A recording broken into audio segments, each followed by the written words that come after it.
Lakshmi ji, good morning. स्वागत है आपका। 2024 गिरते पड़ते हम खत्म कर रहे हैं। वैसे शुरुआत अच्छी की थी। सेकंड हाफ उतना बढ़िया नहीं रहा। मूड माहौल उतना अभी भी लोगों का अच्छा है नहीं। 2025 से क्या उम्मीदें रखी जाए? क्या बेहतर साल साबित हो सकता है या फिर चुनौतियां ज्यादा हैं? Good morning Anil ji. तो डेफिनेटली 2024 की जो ग्रैंड फिनाले की जो एंडिंग हो रही है, वो उसमें कह सकते हैं कि जो किरदारों में जो सबसे अहम पात्र था वो यूएस था। तो उसको कह सकते हैं कि 2024 का जो पुष्पा है वो डेफिनेटली यूएस मार्केट ही है। क्योंकि वो बेशक अगर ओवरऑल इकोनॉमी के साइज के हिसाब से देखो तो ग्लोबली तो 30% से कम है। लेकिन अगर आप पूरी market cap, world market cap की तुलना करें तो ऑलमोस्ट वो 65% से ऊपर पहुंच गया है। यहां से 2025 में जब हम जा रहे हैं कैलेंडर ईयर की तरफ, तो क्या यही प्रदर्शन दिखलाएगा यूएस? उसके लिए दो तीन चीजें बहुत इंपॉर्टेंट है देखने के लिए। एक तो यूएस की पॉलिसी है। तो वहां पे हमको लग रहा है शायद एक आखिरी बार 2024 में 25 बेसिस पॉइंट की कटौती आ सकती है।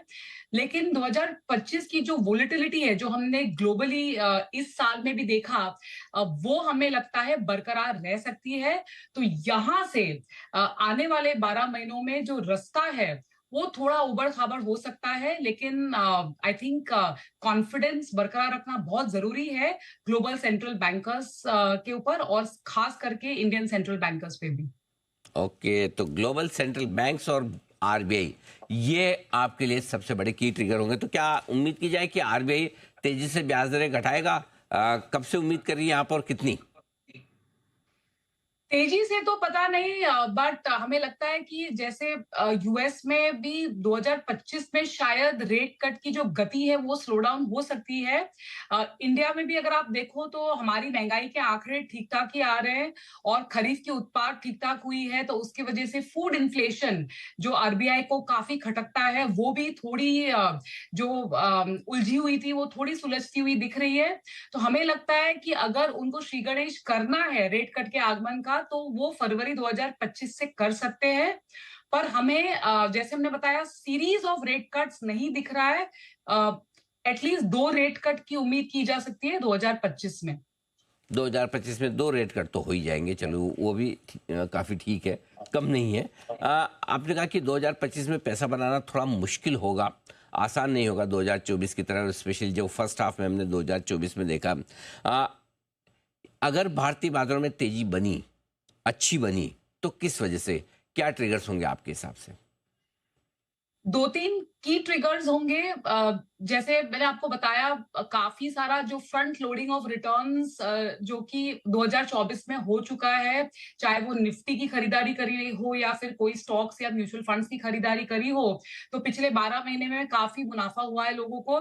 2025 में जो, जैसे मैंने आपको बताया, सेंट्रल बैंकर्स की प्रक्रिया क्या होगी अगर महंगाई जैसे ट्रम्प की पॉलिसीज अभी अनफोल्ड हो रही है, पूरा खुलासा हुआ नहीं है, उनकी टैरिफ पॉलिसी क्या होगी, वो यूएस के लिए कितना इन्फ्लेशनरी रहेगा, उस वजह से कितना आप रेट कट पे ब्रेक लगाओ। ये सारी जो है मेरे हिसाब से एक भूल भुलैया वाली सिचुएशन आज की तरफ है, जिसकी वजह से हम कह सकते हैं कि थोड़ा ब्रेक लेके बाजार चलेगा। और अगर हम बोले कि हमारी व्यू के विपरीत अगर बाजार चलेगा, तो हमें लगता है वो केवल लिक्विडिटी के मोमेंटम के चलते चलेगा, जो कि आज की तारीख में जो हल्की सी स्लो डाउन हुई है, जो विदेशी निवेशक है जो पैसा लगा रहे हैं उनकी गति डेफिनेटली स्लो हुई है। 2015 में अगर आपने देखा तो तकरीबन 10,000 करोड़ का नेट परचेजेस हुआ था इंडियन के शेयर बाजार में, और इस साल हम खत्म कर रहे हैं तकरीबन 12,000 करोड़ के नेट सेल से इंडियन इक्विटीज में। तो 9 साल के बाद का नंबर आया है। इसके पिछले सालों में काफी खरीदारी हुई थी। अगर ये मोमेंटम बरकरार रहा तब हमको ये तेजी थोड़ी तेजी से दिखती है, मतलब कंटिन्यूअस पेस से दिखती है, नहीं तो थोड़ा ये स्लो डाउन मेंटेन रहेगा। और हमारा ये मानना है कि अगर आरबीआई थोड़ा रेट कट पे थोड़ा संकोच करे, तो वो भी एक दूसरी कारण हो सकती है कि ये रैली में थोड़ी ब्रेक आ जाए। बात है। लक्ष्मी जी, ऐसे में बताइए कि निवेश के मौके, क्या ऐसी थीम्स हैं जो 2025 में अच्छी साबित हो सकती है? दो तीन चीजें हमको जैसे ट्रेंड दिखाई दे रही है। एक तो है जो कि बैंकिंग का जो क्षेत्र है वो हमें काफी ठीक ठाक लग रहा है, और जो एक टाइम करेक्शन और प्राइस पॉइंट करेक्शन हुआ है, तो इन जनरल बैंकिंग स्पेस, जो फाइनेंशियल सर्विसेज स्पेस में हमारा थोड़ा रुझान पॉजिटिव की तरफ रहेगा। और काफी टाइम से हम उसमें न्यूट्रल थे। उसमें खास करके पब्लिक सेक्टर बैंक्स हमको ठीक लग रही है। रियल एस्टेट का एक क्षेत्र, मैंने पिछली बार में भी आपके शो में कहा था कि हमको वो पॉजिटिव दिख रहा है। जो इन्वेंट्री की बिकवाली हो रही है पिछले क्वार्टर में काफी तेजी से हुई, और उससे रिलेटेड जो सेक्टर्स है उसमें भी हमारा पॉजिटिव व्यू रहेगा।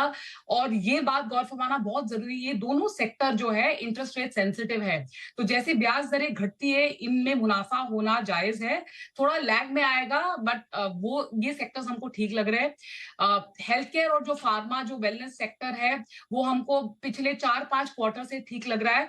हालांकि उसमें वैल्यूएशन थोड़ी महंगी हो गई, वो हमको फिर भी ठीक दिख रही है। तो आई थिंक ये 3-4 सेक्टर्स है जहां पे हमारा पॉजिटिव बायस रहेगा। एक सेक्टर जो है अब थोड़ा हल्का सा ड्विंडल हो रहा है, जो कि कंजम्पशन है, तो वहां पे हम सिलेक्टिवली अपॉर्चुनिटीज खोजेंगे। एनमास सेक्टर में डिस्क्रिशनरी स्पेंड्स में थोड़ा सा स्लो डाउन दिख रहा है। चलिए, तो pharma, real estate, PSU, banks ये ज़्यादा बेहतर है, यहाँ कमाई का साफ दिख रही है, यहाँ आप बुलिश रहे। लेकिन एसेट क्लास के लिहाज से आपसे राय लेना चाहता हूँ। इक्विटी के साथ साथ क्या डेट, डेट यानी फिक्स इनकम, और साथ ही गोल्ड सिल्वर, क्या यहाँ भी पैसा बनेगा, वहाँ भी निवेश करना चाहिए? पिछले साल जैसे 2024 का भी हमारा साल, कुछ ही दिन बचे हैं, ये साल में हमने देखा है कि फिक्स्ड इनकम, गोल्ड, इक्विटीज के अतिरिक्त हमने देखा गोल्ड ने भी काफी अच्छा पैसा कमा के दिया है निवेशकों को, और फिक्स्ड इनकम में भी डबल डिजिट रिटर्न तो कमाने का मौका मिला है। हमें लगता है 2025 में भी ये सिलसिला जारी रहेगा। इक्विटी और फिक्स्ड इनकम और गोल्ड, ये तीनों में रिटर्न के जो गैप है वो थोड़े जरूर नैरो होते हुए दिख रहे हैं।